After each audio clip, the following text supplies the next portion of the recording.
Welcome to the Bearing It All podcast, where we dive deep into the backstories of celebrities, CEOs, and multi-million and billion-dollar entrepreneurs. There are no rules as we aspire to inspire by sharing real experiences, triumphant comebacks, and what the road to success really looks like. It's all about the grit behind the glamour. Welcome to the Bearing It All podcast. I'm sitting down with Peter Siegel, founder of Siegel Capital, as well as the podcast, The Daily Cash Flow, and a good friend of mine. This is going to be a great conversation. Welcome to the show, Peter Siegel. Good morning, Barb. How are you? Good morning. So I'm excited to dive right into it because I know my audience is going to love everything that you have to share. So just so you know, this is all about, we want to know how you got to where you're at. You're running this incredible real estate investment firm. Can I call it that? Real estate investment firm? You may. Okay. You're incredibly intelligent. I've listened to your podcasts. I've called you for advice. We've gone down to summits together, and I sit and annoy the bejesus out of you with very fundamental You did. question. Don't argue with me. I mean, go ahead and tell me I'm not that annoying. Am I semi-annoying? What level? On the level of 1 to 10? Not annoying at all. Not annoying at all. I'm just agreeing with you. Okay, go. Ask a million questions. Well, I think, I want to give can you tell everybody a little bit about yourself, how you got into real estate, and where you are today? Introduce yourself. So, I'm the grandson and son of a retailer. I grew up around people in business at a very young age. I was exposed to messaging and behaviors that were always business focused when I was really young. But I had no idea I was going to end up in real estate until my grandfather left my brothers and I a building in Trenton, New Jersey. Now, most people would say, oh, you're so lucky. You just you inherited a building and, you didn't really work. I was 12 years old. My brothers are all much older than me. They were off in college. When a roof leaked, when the electricians had to go there, when a locksmith had to show up, I had to ride my bike from Yardley, Pennsylvania over to Trenton instead of going to Little League games or whatever I should have been doing. And I met the roofers and locksmiths and electricians. So I was gaining a skill set really early at 12. And it wasn't known to me then, but it obviously came in a little handy. And I learned about real estate at a very young age. When I was in high school and college, I would hang out with my dad. We'd play tennis. We'd play sports together and have lunch with his friends. All the people I was around who were off in the middle of the day, like on the golf course or whatever, they were all real estate guys. There was no tech entrepreneurs. There was no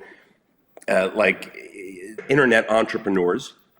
They were all real estate guys. Like maybe one guy owned a company or something, but I didn't really know company guys or people that own businesses. I knew real estate guys.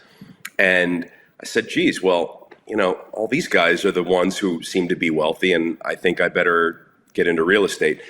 I went to American University, got a degree in real estate finance and economics, both undergraduate and graduate, came out of that and began buying real estate. Actually, my first deal, Barb, deal was because I signed up for student housing at school a little too late.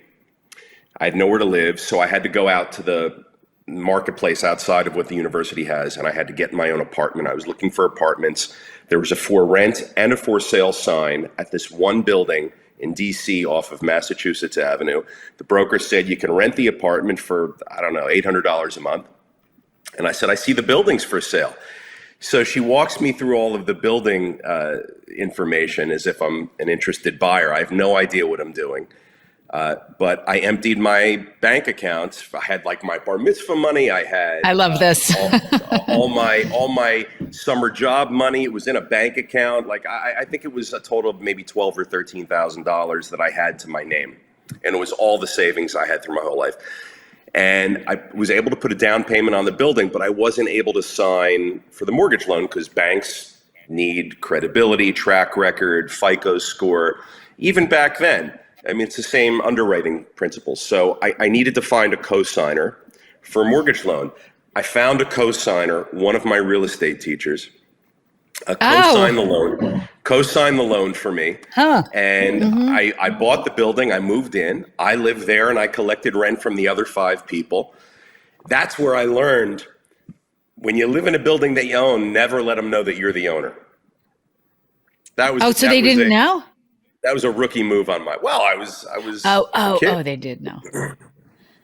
So why didn't you ask your parents? To co-sign. For what? To co-sign on the mortgage. I did. And they said no. Talk to me about this. Because I think it's important, like, as people listen to this story, that you, a lot of people think you rely on your parents. And when your parents say no, some people think that's the end of the road. I need to hear a little bit more about that, because I think that's really valuable. So I did ask my parents, and my parents, look, I grew up a upper middle class family. As I said, my dad was a retailer. He owned his own business, and we didn't want for anything. We had this beautiful home that we grew up in, and the area was really nice. And I was lucky, more than lucky. I went to great schools. So they did all of that. They knocked it out of the park. But here's where they knocked it out of the park more. I went to them. I said, I have this deal. I'm going to buy, I'm a real estate major. I'm around real estate people and learning how to do this. I have the $12,700 in my account, but I need a co-signer. Will you guys co-sign? And they said to me, if it's a great deal, you'll figure it out. And I said, wait, what? Because I expected them to say yes. They said, if it's really a great deal, you'll be able to put this together. And what that did for me, obviously, was it forced me to actually think and deploy thought and engage with relationships and say, I need you to co-sign. And I paid someone to co-sign. And it wasn't my mom and dad. And I was a kid. And it was the best move they ever did for me, because had they said, sure, we'll co-sign the loan for you, that would have, I don't know, it would have been crippled fine. You. That would have actually been a crippling looking back, act. Instead, you had to develop new muscles. That's fascinating. And I'm really excited we're having this conversation, because I'm going to make my boys listen to this. Because there's so much value in not only what your parents did, but what you did. Weren't you scared? Weren't you nervous? Terrified. Terrified. Terrified. But I'd never done it before. So the first time is always a little scary, but I brought the deal to a couple of people. They were only people that I knew through the university and through teaching real estate. And my real estate professor said, yeah, I'll do it. The numbers work. This is a no-brainer, and I'll do it. So I paid him. Did they ask for a cut? Did they ask for a cut? Yeah, well, he didn't do anything? it for free. He didn't do it for free. I paid him a fee. He didn't get any equity. Okay. I had all the equity. But I paid him, and he co-signed. And it was a great deal for him, and it was a great deal for me. I was in the deal for 2 years. That was my student housing for grad school. Mm-hmm. And when I got out, I moved up to New York City, I sold the property, I made some money, and then life began. But it was a great thing. So you had said, because I'm thinking from the ears of my kids right now. So you said that your biggest mistake was telling your roommates that you also owned the place. Talk to me about that. Well, they weren't roommates. They lived in the other 5 apartments. Yeah. And because when they know they have access to the owner, they will be more inclined to say things and do things that they wouldn't if you were just a neighbor paying rent like they were. Like what? So what? Not pay? Like be late? Everything from repairs and maintenance to the money to, that's where the owner lives. So they'll knock on the door, or that's where the owner lives. I'm going to avoid the door. And it became more a personal game of ninja mind tricks as opposed to just running a business. So now when I buy buildings, I always introduce myself as either the property manager, or I work for the property management company. And if they find out whatever they find out later, that's fine. I'm not really being dishonest. But I don't come right out and say I'm the owner. I just feel like Barb, the way the world is today, there's a bit of an attack on ownership. So I never know who I'm dealing with. So out of respect for not knowing, I just say, yeah, I work for the property management company. And I know you want to say you're taking the lord out of landlord. Well, Isn't that your I tagline? try, but that's a part of it. That's a part of it for me is to make, look, the landlord-tenant relationship is historically so stressed and strained and not very friendly. And it doesn't have to be that way. People who purchase my goods and services, I'm a housing provider. So when you're a customer of mine, you have needs. And I'm the business owner, so I have needs. And a great relationship in business is when everybody's getting what they need. So the tenant wants to have a great place, pay a fair price, and get service and response when they need it. And that's pretty much it. The landlord, the owner wants to get their money on time every month, and they don't want the phone to ring unless there's a problem. And if there's a problem, call us and we'll deal with it. And then when we deal with it, I don't want the phone to ring again. And that's pretty much what both sides want. It's really, really simple, I think. And people, I think, fail today and come way short of delivering those very basic things in business relationships, especially in my industry of providing housing. It takes all these weird twists and turns, and it's just a bad relationship. I'm trying to make it better. So that's why you said what you said, and that's why I want to take the Lord out of landlord. It sounds kitschy, but it's really true. And I kind of like it. I'm here for it. And I think what you're going where the puck is going and playing the long game. And that those conversations are what people want to hear. I want to hear that you're looking out for my best interest if I'm putting my kids over there or, living there. In the context. So what I really want to unpack in this space is all the things that you learned and how you can teach that to the younger generation about cash flow and taking risks and thinking outside the box. Because what I feel to the detriment of this next generation is we aren't teaching them critical thinking and, designing their own life. So I'm like, okay, my kids are listening to this. And there's just so many takeaways. Like, how did you overcome that fear and that anxiety to actually make that initial purchase? Like, how did you do that? Because I know a lot of people have all the information, they study it, they have, I don't know what you call it, analysis paralysis, but there is this there's this, like, you got to take the information and actually make the deal and have your moment of panic. Just talk to us about that, because I don't think it's really addressed. Everyone's like, yeah, I made the purchase. It was no big deal. But first you have to shit your pants somewhere along the line. Am I wrong? You're not wrong at all. And the reason why this happens and the reason why you're not wrong is because we aren't taught as individuals, as a society, we aren't taught about business and financial education and how the world works economically. We really aren't taught that. They don't teach us these things in school. They don't teach us, in most families, they don't teach us these things. I had exposure to bits and pieces of different things, but, and then we're taught that you're not supposed to talk about money socially in society. It's impolite, it's rude. And so we avoid things about money. Even today, as adults, we're not supposed to do it.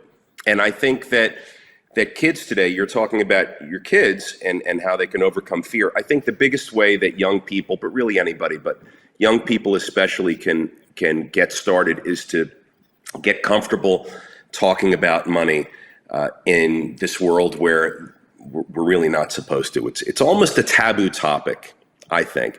So when I first started, my parents were my first ask to co-sign the loan, and they said no. Yeah. And rather than, be devastated by it, I felt like, okay, I felt a little challenged, and I had to learn the skills. Were you a little annoyed? I'm kind of annoyed for you. I'm like, they could have done it. But they did the right thing, and I applaud that. I think that's just my takeaway of, like, I know I can. You know what was annoying? It was annoying because they didn't sign me up for student. That I didn't register myself, so like they didn't. You probably did this with your kids. You probably are in charge of the housing and what dorm they're in, and make sure they have the books and whatever. And my parents did that. I didn't really know how to do that. Well, you were a fourth child. They were done. Right, and They were over but parenting.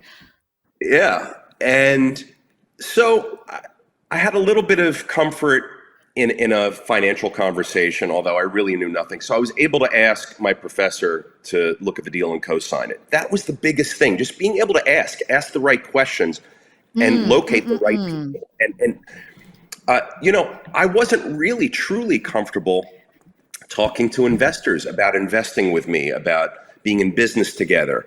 I wasn't really truly comfortable with that until much, much later. I had to really develop that skill set and those muscles. It wasn't, my first bunch of deals. I remember I didn't know rich people, and I needed my first deal after the one in college. I think I needed like $500,000. I'm like, oh my God, where am I going to get $500,000? I had one college buddy who had this great job. He was a lawyer. He was making whatever he was making. He gave me $25,000. I said, oh my God, $25,000. I was ringing the bell. I never had a check for that much. I was 20 whatever years old. Oh my God, thank you so much. I felt such an obligation and a duty. And I kept calling around. I'm like, yeah, Bob gave me 25 grand. You got 5 grand? I get 5, I get 10, I get 3, I get 1, I get whatever anybody could give me. And I got to the 500,000.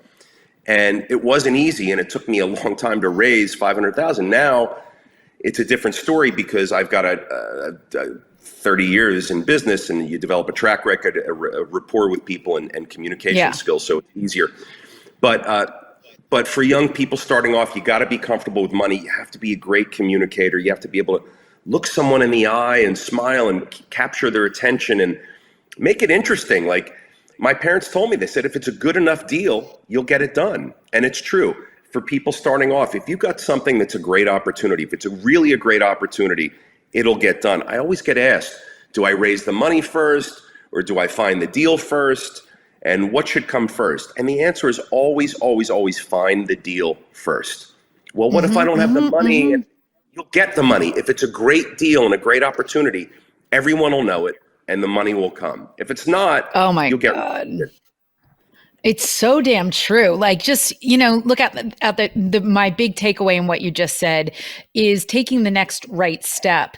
What you did was you didn't go to pursue maybe closing the deal with your professor, but you went for advice so that you can ask the next right question. And I think we put the cart before the horse. We're like, I need money, I got to go ask. And then you're like, there's a lot of little legs involved. And I think the takeaway and the real share is just ask the next right question. Ask for advice. Ask for, give me your opinion on this. What would you do in this situation? Because that's what I would tell my children of, like, all right, just take that next right step.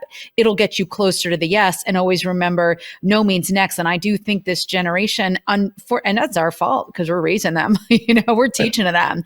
They're very quick to get discouraged. They don't understand delayed gratification. But I think if we kind of help change the narrative that I think is, very stale in our academic setting, we can raise the next set of entrepreneurs. And I know I want to. I know I want my kids to think outside the box. And I'll share this with you, Peter, because you'll enjoy this. So my kids, we're both Jersey Shore folks. The kids sometimes lose bikes. I can't explain it. They don't lose my bikes, but they lose bikes. Okay. Yeah. So I'm just going to say that. Anyway, I finally go out to dinner because I've chased down bikes all summer long. And I sat down with Gabe and Max and Milena, and I'm like, listen, the reason I get so upset about bikes is because if I have to spend $800 to buy a new bike, is that bike going to make me any money? Right? You'll appreciate this. And they're like, no. I'm like, you can't really turn it into an Uber or anything like that. I was like, how about if I took that $800 and I put it into a vending machine? And when I tell you the lights finally went on, I was like, yeah, do you think that vending machine is going to make me money for a long time? I mean, it was like I'm banging my head against the wall trying to get them to take care of their stuff and recognize every time I have to replace something that we already had, it comes out of something else that could have produced cash flow. So, man, it's not easy because this stuff, what I'm getting at, is not taught in schools, right? It's not. It's not. It's not. Nothing, cash flow and passive income, and the risk taking is what I liked that you were honest about. There is a level of fear. Like nothing is in a silo, right? Nothing's 100%. You didn't know if those, you had no tenants when you bought it, right? Or maybe you had, There was tenants squatters. There was okay, so it was already producing cash flow. Tenants in the other units. So I was buying an occupied building that had recurring and predictable income streams every month that could be calculated and then underwritten. And that's how the banking system works and the real estate industry works. You make assumptions based on revenue and expenses, and then you're able to calculate how much debt or the property or asset can support. And if you're not going to put debt on it, you can just calculate what your return is going to be after you buy the building. And so it was a 6-unit building. I was offered to rent the 1 unit that was vacant. I ended up buying the entire 6-unit property, and I moved in. And this was in DC? Yeah, this was in DC. How old were you? 21. Damn. And I forgot what I was going to ask, but I had a really good question in there. Did you learn more about real estate in college, or did you learn it in the field? I learned, so when I was riding my bike as a 12-year-old to Trenton, New Jersey, I learned a lot doing that, let me tell you. I want to hear what you learned. Well, I learned how to interface with roofers, locksmiths, and electricians and everybody else. And the municipality, I had to get permits, I had to get file certificates for different things. And I'm 12. That was a learning experience, right? But that stuff really came in handy later on when I actually started owning buildings. I said, oh, well, I know how to do this. But what I didn't know was that to buy the 6-unit apartment building, I had zero experience. I had no lingo. I was just reading about it in books in school. But there was something in me that said, look, I'm studying this. I went back to graduate school to study this. All the guys on the golf course, they're all real estate guys. Like, all of the data points were aligned. Like, I had the experience as a 12 and 13-year-old. Like, this is the path I was on. Whether I wanted to do it or not, this was what I was going to do.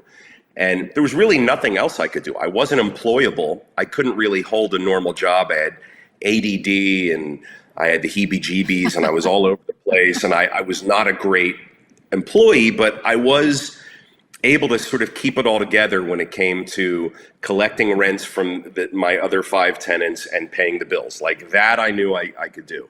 So I just continued to do that. I'm like, okay, let's just get another thing where I collect money from people every 30 days and then pay off some bills. And like those 2 things I can do.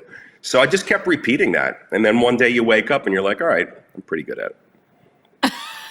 Well, I'm fascinated that you just said like nothing could hold your attention, because that's something that I really try to dive into is like, it's not that you're not good at anything. It's just you're sometimes not interested. When you find something you're interested in, man, like you can go all in. And I want more people to say that to themselves. Like, don't worry, just because you didn't like, it doesn't mean you were dumb. You just weren't interested. And clearly you were interested in real estate so you could have your open schedule. And are you living your best life now? Like, I do know you're skiing and you're summering and you really do live a damn good life, Peter. Well, thank you. Barb, it's 34 years later. It's not. It wasn't overnight. Right. I wasn't doing this at 24. It's funny. At 24, at 24, I was buying the buildings and I was living a pretty good life, believe me, because when you're 24, you have not the same level of concerns when you're 54. But that was pretty fun too. But yeah. Are you 54? I'm 54. Okay. All right. I know you thought I was 39. I don't know. I mean, listen, I can't keep track of anybody's age. So where are you at right now? Where are you taking it? I want to understand more about where the direction that you're going. But talk about first where you are today. And you're because I want to I want to ride your coattails. Here's the answer to that. So Yeah. you're in television and entertainment. You've been into a studio. You've seen a mixing board, right? You've seen a mixing board that has 8 channels, and you've seen mixing boards that have 48 and hundreds of channels, right? They're all every channel is the same set of buttons. It's just repeated over and over and over again. And the more channels you have, the more inputs you can put into that mixing board and create your mix. Yes. Well, as entrepreneurs and as business people and real estate people, it's the exact same thing. If I am successful at owning and managing one building of 6 units and collecting those rents and paying those bills, it's really just a matter of scalability after that. Because if I have a 200 unit building or lots of 200 unit buildings and I've got thousands of units under management, it's really just the same as operating that mixing board. Each channel is exactly identical and the buttons are the same, and it requires the same skill set to operate the 6 or 7 buttons and the fader. But you can really just have as many as you have an appetite for. I have an appetite to grow and do more. So where this is headed for me is I'm just going to keep on the path. I'm going to wait for great opportunities. I'm going to try and buy them and just add them to the existing business. I'm not really a seller. I don't have an interest in going into business doing lots of other things. I'm an investor in other industries, but my own business that I own and control and manage, that I'm obligated to and responsible for, it's really real estate. And the great thing about it is it's very scalable. So if you want to stop at 10 units, you can stop at 10 units. If you want to stop at 1,000 units, you can stop at 1,000. Barb, I just sort of keep going because when I find things that check the boxes and meet the criteria, there's no reason for me not to move forward and try and get it. To me, it's like anything good in life. Like, wouldn't you want to, when you're shopping at the market, you walk by and see a beautiful piece of something in the you're like, okay, I'll take it, right?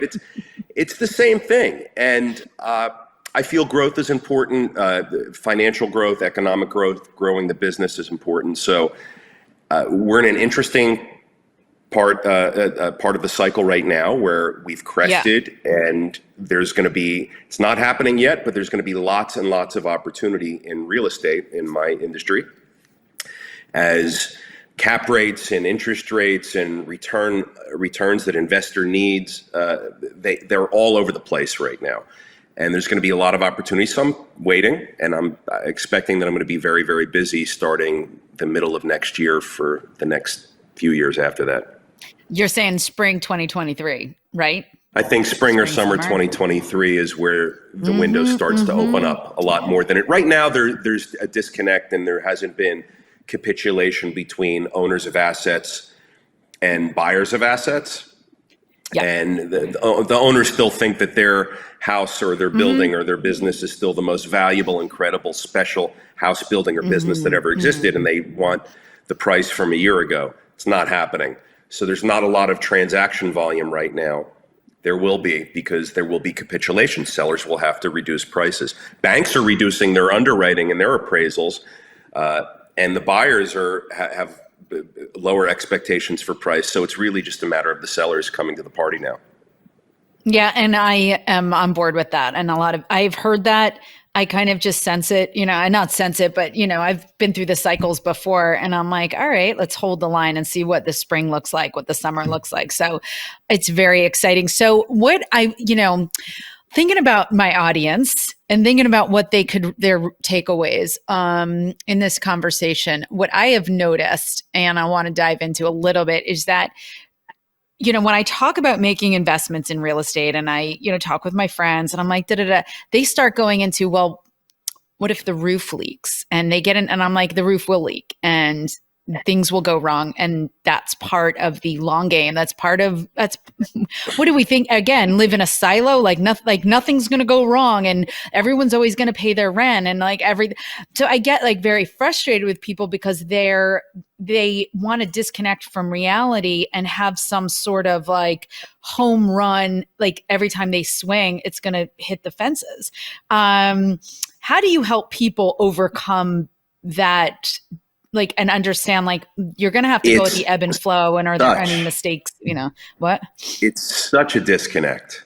It's amazing. It's How do you painful. help people like that? Barbara, a lot of times you can't. Don't go into business with them. You can't help people like that. I'm not, think about that for a second. I'm not going to buy a great building or business because what if the roof leaks? Listen, let me tell you, the roofs are going to leak. The customers aren't going to pay. The deliveries are going to get stuck. Yeah. All of that's going to happen. The government's going to regulate. Like the list goes on and on and on. All of it's going to happen. Yes. Expect it to happen. The question is, what are you going to do about it? That's what separates the mice from the lions. So I want to, what I want the audience to hear is, don't be that guy. Like, you really want to get in the game and you want to, don't be that guy. Like, this is part of playing the long game. This is getting your hands in, into generational wealth. You want to play in the sport. You want to put the jersey on. Then stop thinking you're not your alignment and nobody's going to touch you. A lot of the people that invest with me, they say, great, we want exposure to multifamily real estate. We just never wanted to do it ourselves because I never wanted to deal with tenants, or I never wanted to deal with repair. I love when the phone rings. So I'm out with my brother. This is in New York City. It's got to be in 2004, 2003. I'm out with my then girlfriend, now wife, his wife, and we're at this great restaurant in the West Village. I'll never forget it. And it's like 9:30 at night, and the meals come, and the wine's flowing. It's a great night. My second cell phone rings. I pick it up. Hello, excuse me, I have to go. It's a tenant. I go take the phone call, and the toilet's leaking. Peter, the toilet's leaking. What do? I have to call my super, who's a block away, and I dispatch the super. The super goes and deals with it. And I come back to the table. They're cracking up. They said, Peter, what the hell? Like, you're out, it's Friday night, 9:30, you're about to have dinner, and your phone rings with a complaint from a tenant. I'm like, yeah, isn't it great? They're like, no, it's not great. Like, why do you want that? I'm like, I want them to call me. I want to be in business. When we're in business. I want to be in business, yeah. If the phone doesn't ring, I've got a problem, right? Like, I want to provide service. I want to touch my customers. I want to give them what they need. We talked about what the tenants need in the landlord-tenant relationship. They needed something. I had to give it to them. I gave it to them. I went back and ate the rest of my dinner. Now my brother calls my cell phone the toilet phone. Every time he sees me, he goes, oh, how's the toilet phone? Because from that dinner, it's good because it's putting food on the table. Thank you. 99 out of 100 people would say, why do you want to carry a phone, and why do you want to give your phone number out? I want people to have access to me within reason for what they need, because part of my job being an entrepreneur is to deliver them what they need and to solve problems. So there's going to be leaks. There's going to be I got to solve the problems. In entrepreneurship, we get paid based on the level of problems that we solve. Actually, outside of entrepreneurship too, even in a W-2 job. But we compensate based on the level and number of problems that we solve. So I want to solve problems, and for people that want to be in business but want to avoid the problems, you got to rethink it or switch careers. It's playing in the NFL and thinking no one's going to touch you.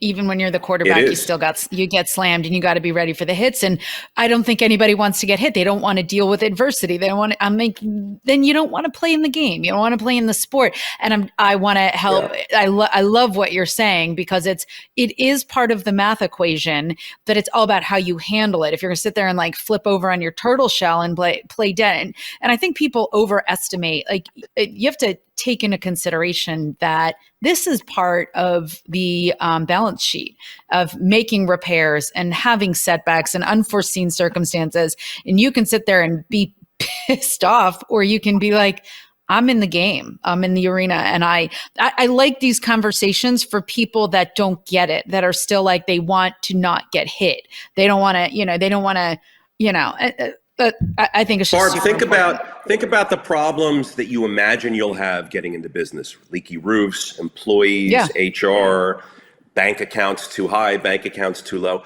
whatever. Those are certainly problems and issues that come up by being an entrepreneur and being in business. But think about the things that come up in a salaried W-2 position.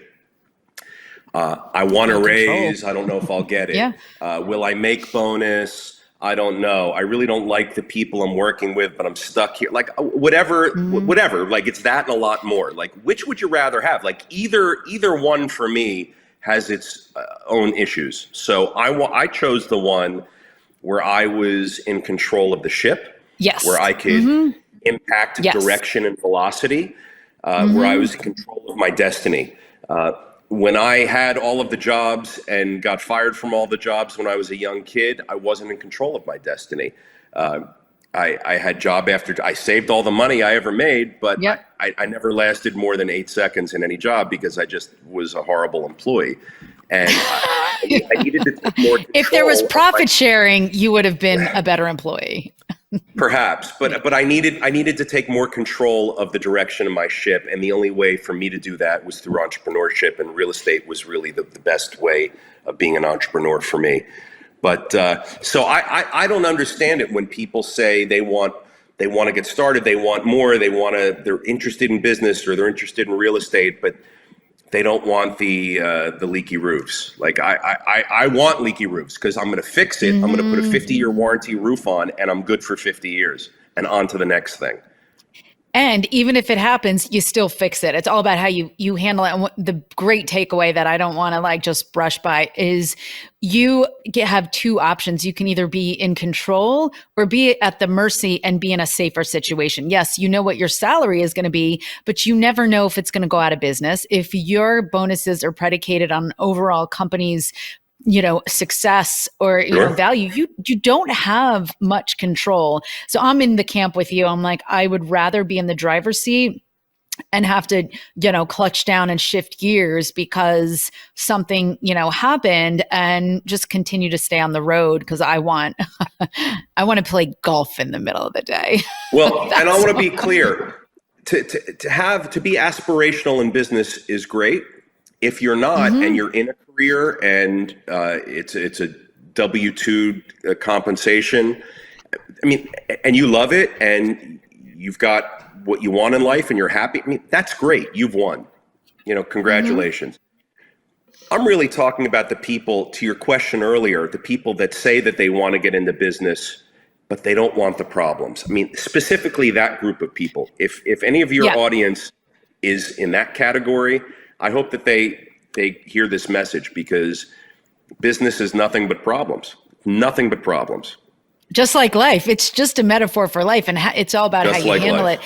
And I will say what I find with my collective audience and people that do tune in, they want a little more. They are generally very successful professionals that have a little more in their tank to go from good to great, and need these conversations of like, all right, this is just, okay, I get it. Like I'm in the arena with people that are making things happen, and they're getting knocked down and the wind knocked out of them. They're just getting back up and going and finishing their steak. Like I can do that. I can just go fix it. I can deploy a superintendent and go back to the steak dinner.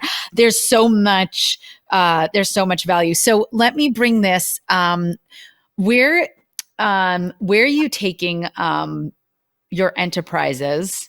And then I have one last question. So where are you taking this? Do you have some sort of like number? Do you want is there something that's like on your I don't have list? a number. I don't have a number. I'm going to keep going until I die. Because every day that I wake up, there's always going to be opportunities for me to look at and evaluate. Perhaps I'll invest, perhaps I'll buy them, perhaps I'll do something with them. But every day is a day where I look at opportunities. Everything to me is an opportunity. When times are great, it's an opportunity. When times aren't great, lots of opportunity. So for me, I'm always on the lookout and I'm always on the hunt. And I will always be. I'm always going to be in business. I'm not a seller of real estate because I don't want to be out of business. People say, how come you never sell? God, if I sell, I'm out of business. Then my phone stops ringing. The thing that I don't want to And then we put it in the stock market. Yeah, no, I'm the same way. I like just stay curious. I love having this conversation with you because, I always just get curious and I'm like, what's going on? Where's that? What is, what's this? What's that? And I find it puts me at the table. Can't always engage. I can't always make things happen, but I have the opportunity to learn. And I think people are missing out because they prejudge or they get nervous. Just ask the next right question. Just ask questions. Just get involved, get curious. And eventually maybe you'll get comfortable enough to get a little uncomfortable. Right? I agree. That's a good point, right? And I think the biggest thing that I've learned over the past several years is that always be prepared to learn and to pivot and to make decisions based on the information that's in front of you. Multifamily real estate was singularly my lane for a long time, 2.5 decades. Now, 34 years into being in business, I am focused on about 80% multifamily and 20% other stuff. What's the other stuff?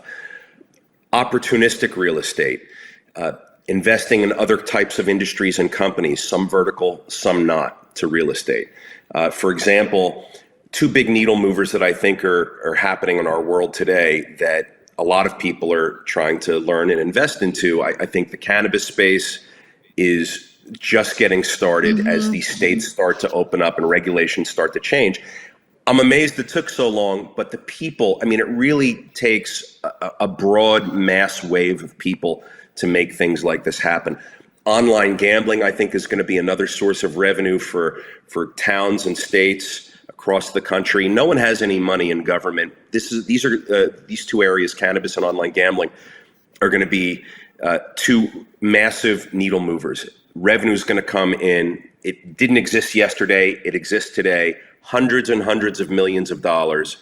And it's going to be able to transform schools, roads, all sorts of our socioeconomic society because of the revenue that these industries are going to provide. I've seen that shift, so I'm starting to shift with it a little bit. I'm looking for ways to not have all my eggs in one basket, so to speak. I see a lot of regulation coming down the pipeline in multifamily. I see even Florida talking about, in Tampa and Miami, talking about different forms of rental regulations. Barb, I'm a free market person. I love free markets. Yeah. I think it's the best thing for us as a society and as consumers to have free market exposure. Regulated markets, I believe, are not good for consumers. So I'm very concerned with regulations in housing and in multifamily. So I'm seeing a lot of that. And I'm trying to find new areas to deploy my time and my capital. That's fascinating. I didn't think about that. I don't understand it enough, the online gambling and bringing in revenue for cities and states, but obviously it's not going anywhere. They tax the crap out of that stuff. I know very little about it. It's like one of the oldest businesses right next to the oldest business, which we will move on from. My last question for you, Peter, before I let you go. How do you want to be remembered? I think a lot about that. People think that that's dark, but I think a lot about that. I want to be remembered as loving, caring, loyal. Loyal is a big one for me. I feel really strong about being a loyal person to my family, to my friends, to people that I touch and who touch me. So that's a big one for me. The next biggest one is fun. I want to be remembered as a fun person. So like you smile when you think about me and recall me. I want there to be smiles and laughter, and because I've had a lot of that with a lot of people in my life, and it would be important for me to be remembered as someone who was fun. I love it. You're already doing it. So Peter, this was amazing. I hope you will indulge me again with more conversations. I'd love to revisit this in the spring and summer. Tell people how they can find you, connect with you. Thanks so much. So it's siegelcapital.com, SIEGEL capital.com is our website. And you can find me on all of these social media platforms where I follow Barb's account and like and comment on all of her posts. But Siegel Capital on Instagram.